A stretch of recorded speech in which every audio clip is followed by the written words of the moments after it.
분위기 좋은데?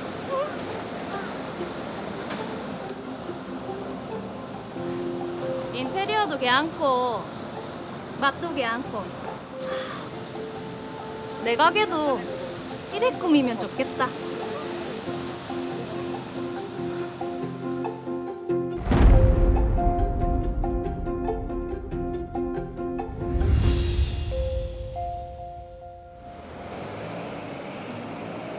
여기가 제가 말씀드린 가게 자리입니다. 원래 꽃집을 하던 곳인데 사장님이 사정이 있어서 급하게 가게를 내놓으셨어요. 편하게 보세요. 네.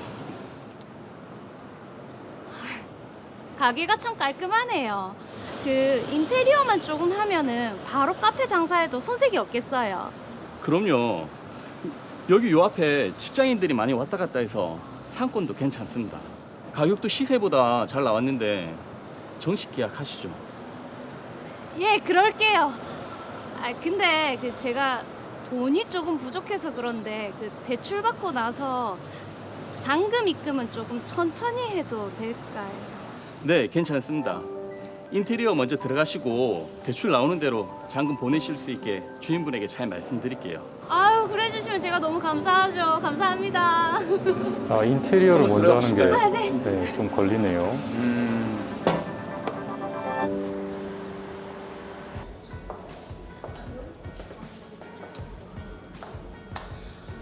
제가 여기서 카페를 하려고요. 그 커피, 빵, 과자 같은 것들을 제가 직접 만들어야 돼서 거기에 맞게 조금 인테리어를 하고 싶은데 괜찮을까요? 네, 괜찮죠. 뭐 둘러보니까 딱히 뭐 손볼 것도 없고, 아 그리고 이 주방만 조금 감각적인 스타일로 바꾸면 좋겠네요. 이 커피 머신이랑 오븐기를 좀 놓아야 되거든요. 아, 네. 아, 맞다. 제가 인테리어를 조금 이런 식으로 하고 싶은데 괜찮을까요? 오, 이런 스타일도 딱 좋네요. 자, 그러면 제가 주방 사이즈 좀 재고 있을게요. 아, 네, 알겠습니다. 네. 아직까지는 순조로워 보입니다. 네.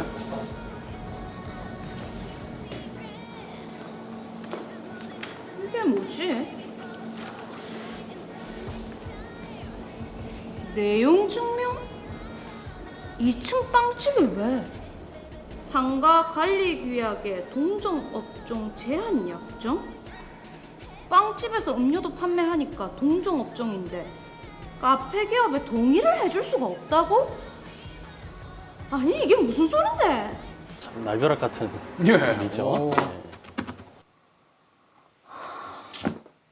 카페 개업은 내 꿈인데 대출도 받았고 인테리어도 이미 들어갔는데 개업을 못하면 어쩌노? 안 되겠다. 나도 내용 증명 보내야겠다. 저는 매수 당시 관리 규약 존재 여부는 알지 못했고 매도인과 중개인 오상준 씨로부터도 전혀 설명받지 못했습니다. 그래, 처음부터 이런 일이 있으면 알려줬어야지. 몰랐다는데 뭐 어쩌겠노.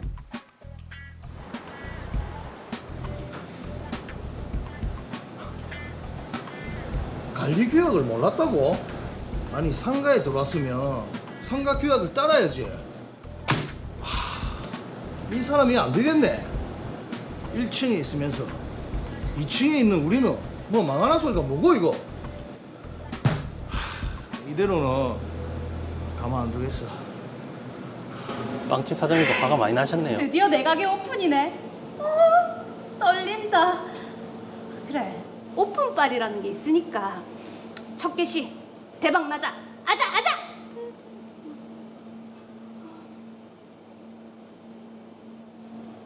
이게 뭐지? 영업금지 가처분 소송? 정호주는 남수지를 상대로 상가 관리 규약 위반에 따른 영업금지 가처분 소송을 제기한다. 남수지의 카페 개업을 위한 일체 행위를 금지하고 이를 위반할 경우 1일 100만 원씩 배상해야 한다. 뭐? 100만 원씩 보상해야 된다고? 아니, 카페랑 빵집이랑 어떻게 같은 업종이고? 아 진짜. 아 이걸 도대체 어떻게 해야 되노? 자, 그러게요. 어떻게 해야 될까요? 같은 상가 안에 있는 카페와 빵집의 분쟁이네요. 네, 상황이 좀 애매한 그런 부분이 좀 있는데요. 사건을 좀 정리를 해보겠습니다. 남수지 씨는 소원이었던 카페를 차리기 위해서 상가에 가게를 매매하고 인테리어를 시작을 했습니다. 그런데 같은 상가에 있는 정호준 씨가 본인이 운영 중인 빵집과 판매 제품이 겹친다는 이유로 상가 규약에 근거를 해서 카페 개업을 반대합니다. 하지만 남수지 씨는 매매 계약 당시에 이런 규약에 대해서 듣지도 못했고 카페와 빵집은 같은 업종이 아니라라는 입장입니다. 그래서 개업을 강행을 했죠. 네. 그러자 빵집 사장인 정호준 씨가 영업금지 가처분 신청을 낸 그런 상황입니다. 수지 씨가 사전에 이 사실을 전혀 몰랐기 때문에 굉장히 황당하고 또 당황스러울 것 같은데, 자, 이 사건은 김경덕 변호사님께서 좀 맡아주시면 좋을 것 같아요. 예, 이 사건은 제가 맡아서 오늘 명쾌하게 네. 해답을 좀 드리도록 하겠습니다. 사실 오늘 주제는 카페에만 국한되는 것이 아닙니다.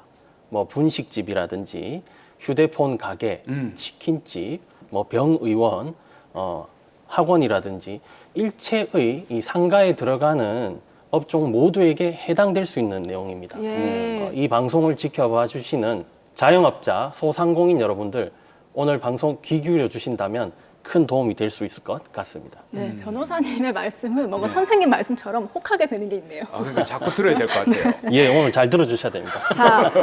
자, 그럼 먼저 가장 그 쟁점이 되는 게 상가 관리 규약이거든요. 이거 얼핏 들어본 것 같긴 한데 이게 어떤 겁니까? 네, 상가 관리 규약이란 말 그대로 상가 내부의 자치 규약이지요. 네네. 집합 건물의 소유 및 관리에 관한 법률, 그리고 줄여서 집합건물법이라고 하는데요. 이 집합건물법에서 관리규약을 규정을 하고 있습니다. 네. 우리가 집합건물이라고 하면 101호, 102호, 103호실처럼 이렇게 개별 호실로 나누어서 등기를 하는 그런 유형의 건물인데 네. 아파트라든지 또 우리 집합건물 상가, 그리고 주상복합건물, 오피스텔 같은 것들이 다 집합건물의 대표적인 유형이고요. 네. 이 아파트에는 아파트 관리 규약이 있고 예. 상가에는 상가 관리 규약이라는 것이 있습니다. 근데 문제가 되는 거는 동종 업종이 한 상가에 있어서 이제 문제가 되는 거잖아요. 근데 요즘 심심치 않게 카페 옆에 카페 혹은 카페 옆에 빵집 많이 볼 수 있는데 이게 뭐 상가 관리 규약으로 동종 업종의 그런 입점을 제한할 수 있는 건가요? 네, 상가 관리 규약으로 특정 업종을 지정할 수 있고 예. 동종 업종이 개업하지 못하도록 제한할 수 있습니다. 아, 그래요? 예컨대 이 건물에는 새로운 빵집을 개업하려면 기존 빵집 주인의 동의를 얻어야 한다든지 뭐 101호실은 약국으로 지정되어 있다든지 이런 식의 제한도 모두 유효한 것이고요. 실제로 대법원도 상가 관리 규약을 통해서 동종 업종 제한약 규정을 두는 것을 유효하다고 보고 있습니다. 야, 그럼 이게 상가 관리 규약 같은 게 법적인 효력이 있다 이 말이죠? 맞습니다. 그 효력이요, 의외로 강력한데 상가의 소유자뿐만 아니라 임차인에게도 미치고요. 그리고 새롭게 상가를 매수한 사람도 이에 따라줘야 됩니다. 네. 그리고 또 새롭게 임차하시는 분들도 마찬가지고요. 우리 실제로 각 지방자치단체에서 이 표준 상가 관리 규약이라는 것을 마련해 두고 있는데 네. 대부분의 집합 건물에 이것을 그대로 따르고 있거든요. 여기에도 보시면 동종업종 제한 규정이 포함이 되어 있습니다. 자, 변호사님, 그러면 달리 생각을 해서 그 상가 관리 규약을 이용해서 기존 상인들이 어떻게 보면 좀 텃세를 부릴 수도 있을 것 같거든요. 그런 경우도 그럼 보호를 해줘야 되는 겁니까? 우리 드라마의 남수지 씨의 입장에서는 네네. 이 정호준 씨 행동이 일종의 텃세로 보일 수 있겠죠. 그렇죠. 내 돈을 투자해서 내가 하고 싶은 업종을 개업을 하겠다는데 왜 기존 상인들이 못하게 막느냐. 그러니까요. 예. 이렇게 되면 굉장히 억울할 수도 있고 불합리해 보일 수도 있습니다. 근데 하지만 이 법에서 상가 관리 규약을 통해서 특정 업종, 동종 업종을 제한하는 나름의 이유가 있습니다. 네.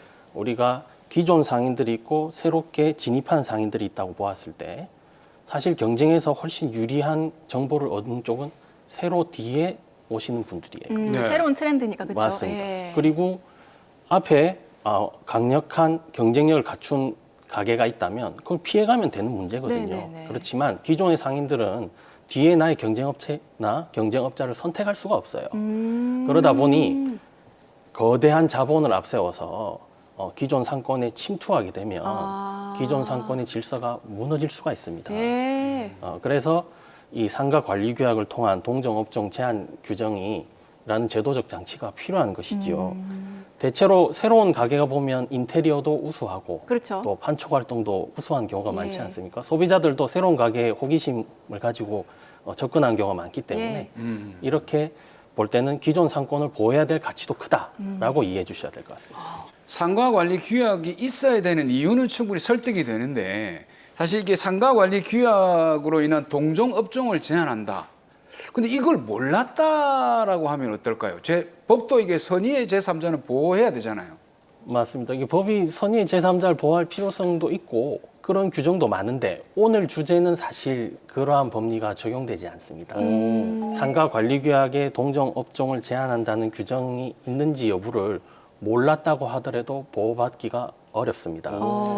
만약에 그런 경우에 보호를 해준다고 하면 알았던 경우라도 다 몰랐다고 잡아떼겠지요. 그럴 수도 있겠네요. 결국은 새로 가게를 들어오신 분들은 미리 관리 규약을 확인해 보셔야 된다는 취지로 이해해 주셔야 될 것 같습니다.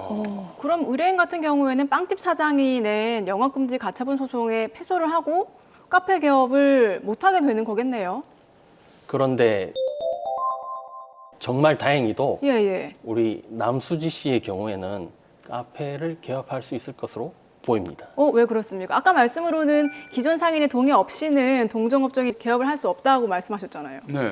네. 예. 사실 남수지 씨의 카페와 이 정호준 씨의 빵집이 이 동종 업종으로 보기에는 좀 어려워 보입니다. 예. 우리가 무슨 바게트, 뭐 무슨 베이커리에 이 빵집을 가시면 커피나 음료를 팔고 있잖아요. 또 카페에도 가면 간단한 쿠키나 비스킷이라든지 뭐 샌드위치 같은 것을 살 수가 있어요. 예. 두 개의 업종이 좀 유사해 보이긴 하지만 이것은 메뉴가 서로 유사한 정도이지 동종 업종이라고 단정하기는 어렵다는 것이죠. 예. 즉 매출을 구성하는 중요 판매 상품이 서로 다릅니다. 그래서 법원도 대체로 이 동종 업종의 범위를 볼 때는 매우 좁고 엄격하게 해석하고 있습니다. 그러니까 빵을 주로 파느냐, 커피를 주로 파느냐 그 차이인 거네요. 예. 그러니까 이게 그래서 말하자면 부담스럽다. 빵과 카페가 네네. 어떻게 보면 비슷한 메뉴이긴 하지만 주력 업종, 매출을 그러니까. 구성하는 주력 네. 업종이 어떠냐에 따라서 동종 업종이 결정이 된다. 그렇습니다. 이 단지 메뉴가 서로 비슷하다고 해서 동종 업종이라고 평가할 수는 없는 것이죠. 이 동종 업종인지 여부는 뭐 상품이나 이 서비스의 성질, 그리고 고객의 구성이나 영업의 방식, 경쟁의 구조 등 여러 가지 요소들을 종합적으로 고려해서 실질적으로 판단하게 되어 있습니다. 네. 자, 그러면은 말씀하신 바로는 지금 의뢰인 수지 씨 같은 경우에는 원하는 결과를 얻을 수 있을 것 같아요. 카페 개업을 할 수 있을 것 같은데 실제로는 그렇지 않은 경우도 있을 것 같거든요. 좀 사례를 들어서 설명해 주시죠. 예, 실제 사건에서는 동종 업종인지 여부가 쟁점이 되지만 예. 판단하기가 매우 쉽지 않습니다. 제가 예를 한번 들어보겠습니다. 네. 예컨대 커피 전문점, 예. 버블티 가게 어떤가요? 그러네. 같은 거 아닙니까? 버블티 가게도 커피 파니까요. 그렇죠? 흑당 라떼 파는 흑당 커피 가게는요. 오, 그러네요. 좀 애매하죠. 네. 네. 자, 일식집과 초밥집, 와, 이거 애매하다. 분식집인데 뭐 떡볶이집도 있고 김밥집도 있고, 예. 그렇죠? 중국집과 탕수육 전문점. 와, 머리 아픈데요. 또 영어 학원인데 어른들 대상으로는 토익 학원과 중고등학생들 대상으로는 영어 학원. 유사하지만 동종업종이라고 보기에는 조금 어려워 보이는 상황이죠. 네. 그래서 개별 사건마다 이 법원의 판단은 다 조금씩 다릅니다. 그러니까 이제 밖으로 드러나는 업종보다는 실질적으로 어떤 걸 파느냐, 그건 실질이 더 중요하다 이런 말씀이에요, 그렇죠? 예, 그리고 또 이 상가 매매할 때는 진짜 관리 규약을 꼼꼼하게 한번 봐야 되겠네요. 예, 이 상가를 인수하실 때 원래 가게 업종을 바꾸는 경우에는 그 같은 건물 안에 비슷한 업종이 없는지를 확인하시고 그러한 경우라면 관리 규약을 반드시 확인해 보셔야 하는데 네. 문제는 앞서 말씀드렸다시피 이 상가 관리 규약이라는 것이 상가 내부의 자치 규정이기 때문에 예. 외부의 제3자는 쉽게 확인하기가 어렵습니다. 그래서 계약을 하시기 전에 미리 관리사무소라든지 중개인을 통해서 혹시 상가 관리 규약이 없는지를 한번 확인해 보셔야 돼요. 자, 그러면 변호사님 만약에 상가 관리 규약을 모르고 이제 매매 계약을 했을 경우에는 본인이 그럼 책임을 다 떠안아야 되는 겁니까? 만약에 개업이 좌절이 되었다고 예. 하면 결국 계약 당시의 매도인이라든지 이 중개인에게 책임을 물을 수도 있는데요. 아, 예. 그런데 사실 매도인이나 중개인은 어떤 건물을 돈 받고 넘겨주고 또 거래를 중개만 해주면 되는 것이지 매수인이 나중에 어떠한 업종으로 개업을 할 건지는 사실은 크게 상관할 바가 아니거든요. 예. 그렇죠. 그런데 만약에 특정 업종을 언급을 했거나 구체적으로 지정을 했다면 얘기가 좀 달라집니다. 아. 자, 우리 드라마를 한번 돌이켜 보세요. 예, 예. 남수지 씨는 분명히 카페를 개업하고 싶다는 얘기를 중개인에게 했었어요. 했죠. 예. 그리고 중개인은 관리규약이란 얘기는 꺼내지 않고 카페를 하면 잘 될 거다 네, 이런 네. 말만 하거든요. 네. 이렇게 되었을 경우에는 상가 관리규약에서 동종업종 제한 규정이 있는데 왜 이런 중요한 사실을 나에게 설명하거나 고지하지 않았느냐라고 매수인이 충분히 문제를 제기할 수가 있습니다. 우리 부동산 중개인 분들도요, 이 점을 좀 간과하기 쉬운데 네. 혹시 이 방송을 시청하시는 중개인 분들이 계시다면 상가 매매하실 때 주의하셔야 됩니다. 진짜 이 상가 관리 규약이라는 게 굉장히 중요한 그 포인트입니다. 자, 일단 그럼 남수지 씨는 속 시원하게 해결이 되신 것 같고 상가를 새롭게 매매하는 분들을 위해서 좀 조언을 해주시면 좋을 것 같아요. 요즘 코로나19로 어려운 시기를 보내시는 자영업자 소상공인 여러분 우선 힘내시길 바라겠습니다. 특히 신규 창업이나 이전 개업을 고려하시는 분들 반드시 이 상가 관리 규약 한번 확인을 해보시길 바랍니다. 이 사업이라는 게 열심히 노력하고 영업만 한다고 다 잘 되는 것이 아닙니다. 어떤 법적인 위험이라든지 소송의 위험도 충분히 고려하셔야 합니다. 특히 중요한 매매 계약을 앞두고 있다면 주변에 변호사를 찾아보셔서 상의를 해보시기를 권유드리겠습니다.